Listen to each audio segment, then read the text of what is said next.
Hi, I want to talk to you today about home inspections. Median home price in the DC metropolitan area, mid sixes, mid sevens, and in many cases, as you know, they can be way higher than that.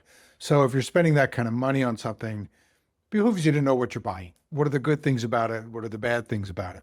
So getting a home inspection is something I think that all buyers should have the opportunity to do.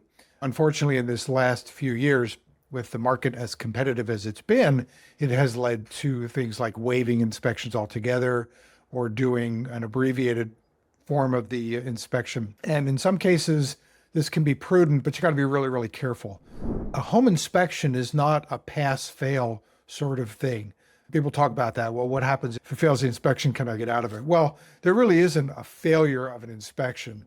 A good inspection is an evolution, it's a discovery process. It's where you find out not only the bad things about the house, but you find out the good things about the house. And no house is perfect, but you want to know what you're getting. One of the misconceptions that people have is that the seller is required to fix things. They're not. In most cases, the seller is not required to fix anything in a house.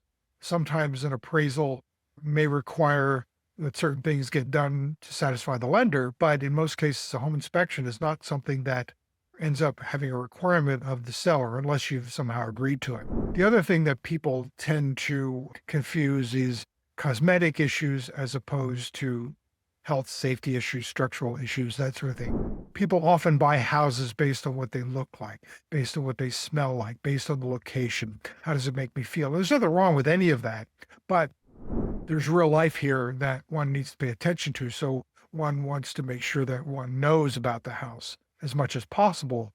So he knows that he has enough data to make an informed decision going forward. So you don't want to confuse cosmetic issues with real live serious issues. If you got a roof that's leaking, if the HVAC is showing signs that it may begin to falter, things like that, those are things that you want to consider in your options.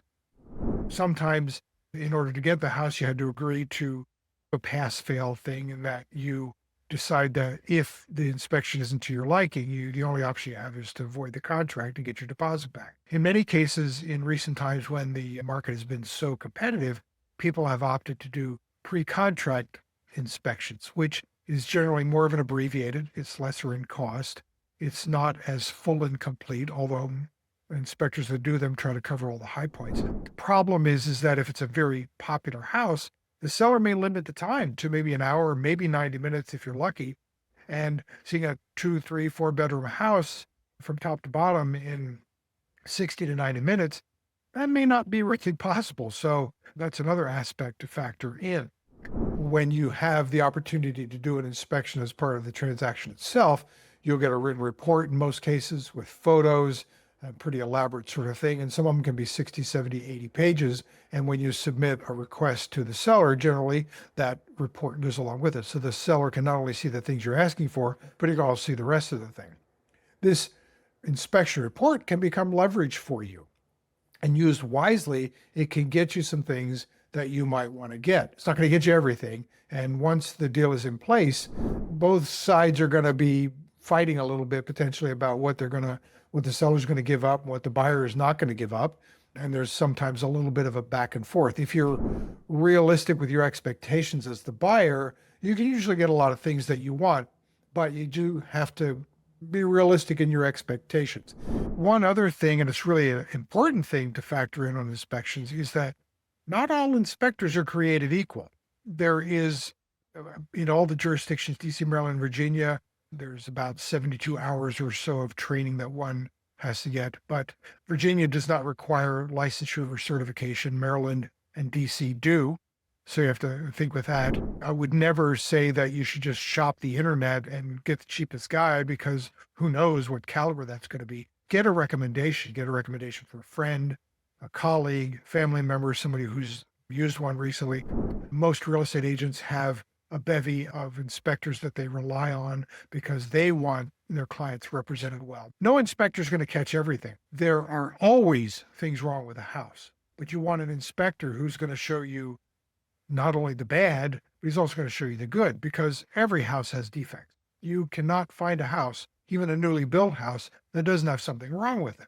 And so you want to know the context of those things, those deficiencies, those defects, so that you know how to operate. In summary, here, I don't think there are many situations where a home inspection shouldn't be part of the process, even if it is only a pre contract submission inspection. So you can see at least main areas. But generally, I would like to see all people have the ability to do an inspection. And it is becoming more the norm again than it is the exception to be able to do that, as with other contingencies in the process. You want to know for your risk versus or tolerance what you're willing to take on. Some houses you're going to be faced with having to take on some of the responsibility. Lots of people will find houses that have certain amounts of deferred maintenance. And while that may not be in the short term a big deal, over time, it could add up in terms of cost and labor to get those things fixed. So you want to look at that. You want to decide, what is your tolerance? What are you willing to accept? What responsibility are you willing to take on? Make sure you hire an inspector that you feel you can trust. Get your referrals. Decide which is the best way to go. If you have any questions, please reach out to me. I will help you as much as I can. Talk to your agent. Talk to your home inspector. Speak with him when you're there. It's a good idea. You want to be there. Talk to him or her about what he's finding. Learn as much about the house as you possibly can, good, bad, and indifferent.